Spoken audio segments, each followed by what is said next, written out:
Sa madaling salita, kapag napatunayan po na ang Ateneo ay pabaya at hindi ginawa ang dapat gawin ng isang mabuting padre de pamilya para maiwasan ang pagkamatay nitong dalawang players, talaga pong magkakaroon ng responsibilidad ang Ateneo. Magandang araw po sa inyong lahat. Pinag-uusapan po ngayon sa social media ang pagkamatay ng dalawang basketball player na taga-Ateneo na si Rene Clert Butterbonia, 19 years old, at ang Nigerian na si Divine Adili, 21 years old. Pangunahin sa pag-iisip ng mga magulang syempre ay yung sakit na dulot ng pagkamatay ng minamahal nating mga anak. Siguro ang issue ay hindi na lang naging issue para sa mga taga-Ateneo dahil konti lang naman sila, ang Ateneo being ang eskwelahan talaga ng mga mayamang mga Pilipino. Kung hindi, ito ay issue ng lahat ng mga magulang. Mga magulang na nagmahal, nag-aruga sa kanilang mga anak para lamang mamatay sa isang training bootcamp na tinatawag sa Aurora Province. Hindi po natin sinasabi na talagang ang pagkamatay ay dahil sa ginawa ng mga bagay-bagay na ginawa ng Ateneo. Pero ang una nating pag-uusapan, ano nga bang responsibilidad ng mga eskwelahan kapag may nangyari sa ating mga anak habang sila po ay kasapi sa isang aktibidades na talaga naman pong ginagawa ng eskwelahan.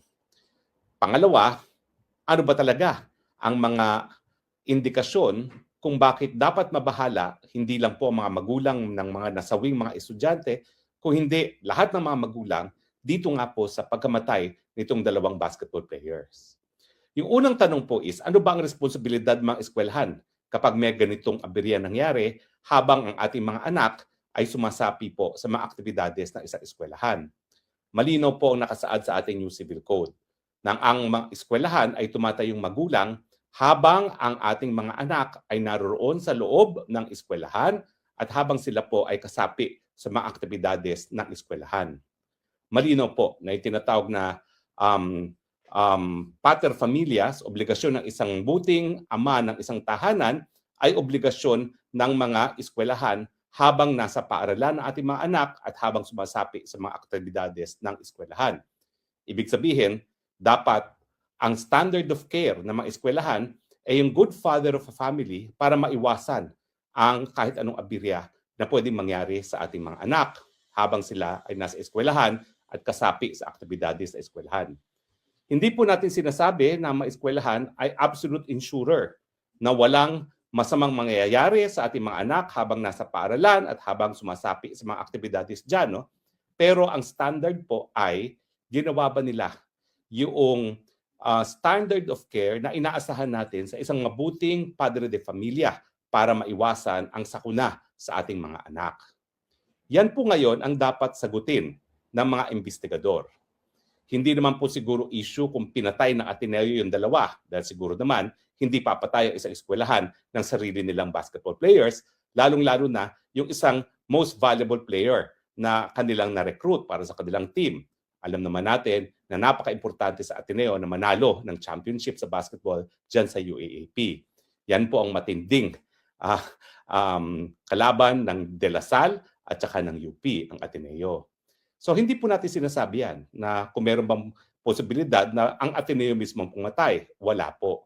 Pero ang tanong, meron ba talagang paglabag doon sa inaasahan nating pagsubaybay ng Ateneo doon sa kanilang mga estudyante habang sila ay nagpa-participate dyan sa bootcamp sa Aurora Province? Meron bang dapat ginawa ang isang mabuting padre de familia para maiwasan itong nangyari sa kanila? Well, sa ngayon po, hindi pa natin alam ang tunay na mga facts. Ang mga nababasa lang natin, well, yung nanay ni nung Pilipinong namatay, no? Yung nanay ni Rene ay nagsabi, bakit ko nalunod, bakit ang daming pasa sa katawan ng kanyang anak? Hindi po natin alam kung talagang may mga pasa. Bagamat ang sabi ng autopsy ng pulis, ay namatay sila dahil nga sa pagkalunod. Pero, ang tanong nga, ano ba talaga ang aktibidades na ginagawa nila doon sa Aurora? Meron kasing lumulutang na mga video sa internet na nagsasabi na itong pagpunta sa Aurora ay regular ginagawa kabahagi ng training ng Ateneo basketball team. At ito ay tinatawag ng ilang mga manlalaro ng basketball na Ateneo na quote-unquote death boot camp. Pamatay na training para sa mga basketball players. Hindi ko po alam kung yung pamatay dyan ay hyperbole. Para lang sinasabi na napakatindi ng physical training na pinagdadaanan ng mga basketball players habang sila ay nandyan na nagte-training sa Aurora. O di naman kaya kung literal na talagang nakakamatay yung training na pinatutupad ng basketball team ng Ateneo dyan sa Aurora. Yan po ang malalaman natin sa investigasyon. Pero ang hindi po natin maiaalis bilang kabahagi ng katotohanan ay yung mga lumulutak na at least 2 mga videos na nagsasaad ng mga malalaro ng Ateneo na nagsasabi na nakakamatay talaga ang kanilang training dyan sa Aurora. Kaya nga po, deadly boot camp ang tawag. Hyperbole or katotohanan. Yan po ang dapat tutukan ng mga investigador. Now, ang issue, meron bang dapat ginawa ang Ateneo bilang mabuting padre de pamilya para maiwasan itong aberyang ito? Well, ang kasagutan po is, ano ba talaga ang ginagawa ng basketball team sa Aurora? Ito ba ay rest and recreation o talagang kabahagi na kanilang training kung saan may mga physical activities na rini-require sa mga manlalaro?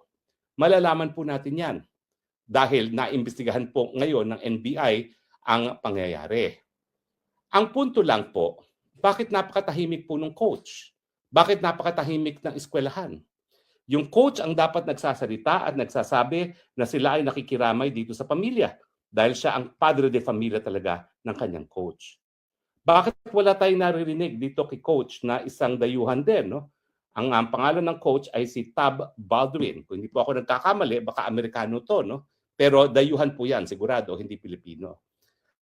Bakit hindi man lang siya nagpapahiwatig ng matinding pakikiramay sa pamilya? Bakit walang official pronouncement ang Ateneo de Manila? Bakit tahimik? Marami tuloy nagsasabi na tahimik ang Ateneo kasi nga ang namatay ay isang mahirap na estudyante. Nakakahabag po ang kwento niya. Yung kaunting allowance na kinikita niya bilang miyembro ng Ateneo basketball team, hinahati-hati pa niya sa 5 niyang mga kapatid na naroon hanggang ngayon sa Agusan. At ngayong araw nga po, iuwi na ang kanyang labi sa Agusan.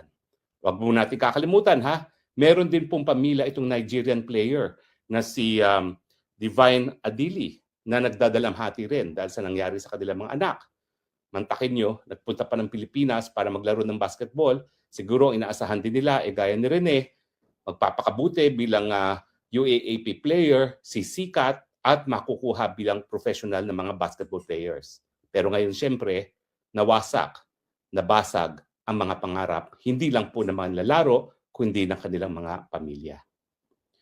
Sa madaling salita, kapag napatunayan po na ang Ateneo ay pabaya at hindi ginawa ang dapat gawin ng isang mabuting padre de pamilya para maiwasan ang pagkamatay nitong 2 players, talaga pong magkakaroon ng responsibilidad ang Ateneo. Kaya nga lang po, sangayon sa batas, ang kanilang pananagutan ay magbayad ng danyos perwisyo. Sure, kailangan pong bayaran ang actual damages, yung dapat nakitain itong 2 magiting na manlalaro kung sila ay nabuhay, at malaki-laki po yan. Dahil sabihin na natin magiging professional basketball player sila.